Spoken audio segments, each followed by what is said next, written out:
अंदर छोटे भाई छोटी बहनें इस तपती धूप के अंदर भजनलाल सरकार का ध्यान आकर्षित करने के लिए इकट्ठा हुए। बहुत बहुत बधाई आपको। और निश्चित रूप से आप जब लड़ोगे तभी कुछ मिलेगा। और लोकतंत्र के अंदर जो चीज अपने आप मिल जानी चाहिए वो सरकारों का काम है, लेकिन दुर्भाग्य से हमें हर वाजिब काम के लिए भी सड़क पर बैठना पड़ता है। और जब सड़क पर बैठोगे तभी सरकार की नजर में जाएगी, और सड़क पर नहीं बैठोगे तो सरकार को पता ही नहीं क्या हो रहा है क्या नहीं हो रहा है। और भजनलाल जी की जो सरकार है वो कौन चला रहा, अभी तक किसी को पता ही नहीं लगा कि आखिर ये सरकार चल किस जगह से रही है। इतना बुरा समय कि पहली बार ऐसी निकम्मी नकारा सरकार और इतना निकम्मा विपक्ष। विपक्ष तो वही माना जाएगा कांग्रेस पार्टी। मैं तो विपक्ष में लड़ी रहा हूं थर्ड फ्रंट को, ठीक है। कांग्रेस बीजेपी में बयान देगी, बीजेपी कांग्रेस के बयानवीर फोटो छपवा लेंगे, एक दूसरे से गले मिलेंगे, गुलाब जामुन रसगुल्ले। भजनलाल कह रहे रात के अंधेरे में कांग्रेस के नेता मिल जाते हैं, इसीलिए अभी तक एक ही पकड़ा गया। बाकी जो ईडी की रेड और सीबीआई की रेड हुई उसके अंदर गिरफ्तारियां नहीं हुई। 15 साल के अंदर जिस तरह राजस्थान बदनाम हुआ पेपर लीक की घटनाओं ने, राजस्थान के प्रत्येक नौजवान प्रत्येक किसान को आहत किया।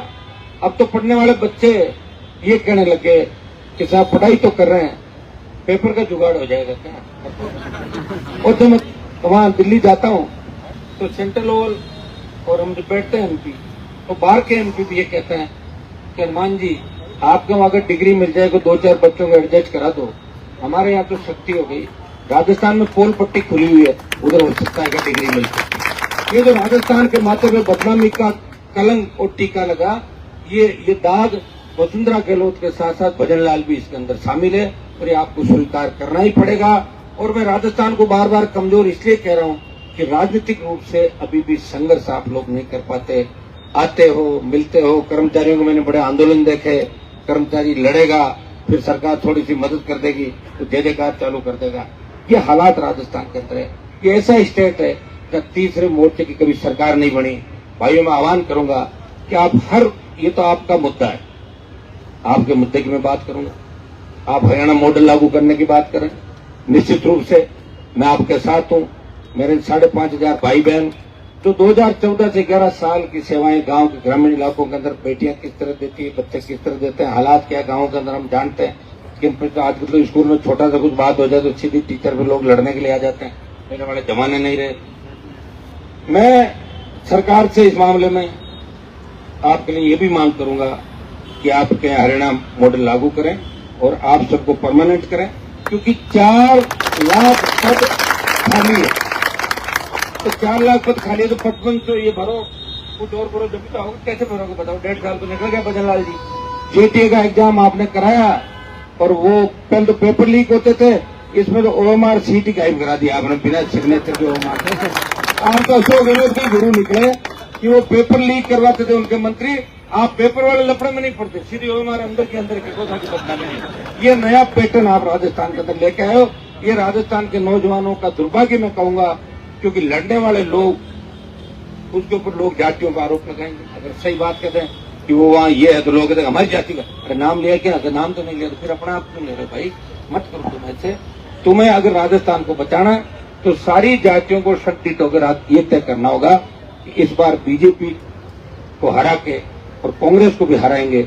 इस बार ऐसे लोगों को आगे लाएंगे जो वास्तव में दोनों पार्टियों के अंदर जो भ्रष्टाचार हुए, घोटाले घपले हुए, उन सबको सलाखों के पीछे डाल दे।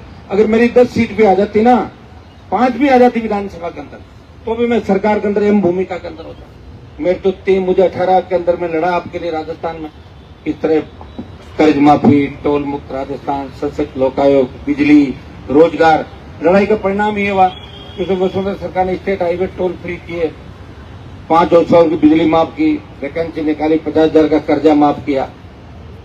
18-19 में दिल्ली चला गया, वहां लगा कि देश में उत्तर भारत में सादत कौन देगा, किसका नंबर आया, तो लोग छुप गए।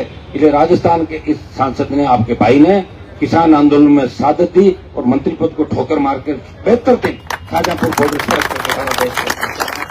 और अब जो गर्मी पड़ रही है आप देख रहे हो, इस गर्मी के अंदर सारे लोग एयर कंडीशन के अंदर बैठे हैं अपने परिवार के साथ, और विदेश में छुट्टियां मना रहे क्योंकि स्कूल की छुट्टी हो गई तो अपने बच्चों के साथ सब गए। लेकिन एक व्यक्ति आप सबके लिए बैठा है। वो हो सकता है कि यहाँ से 100 मीटर दूर भी बैठा तो निगाहें रख रहा है कि पता करो कौन कौन क्या करा, कितनी संख्या आई, कैसे नहीं। अब लड़ाई किन के लिए लड़े? मैं आपको धन्यवाद दूंगा कि आप सारे लोग टीचर यहाँ इकट्ठे तो हुए हो।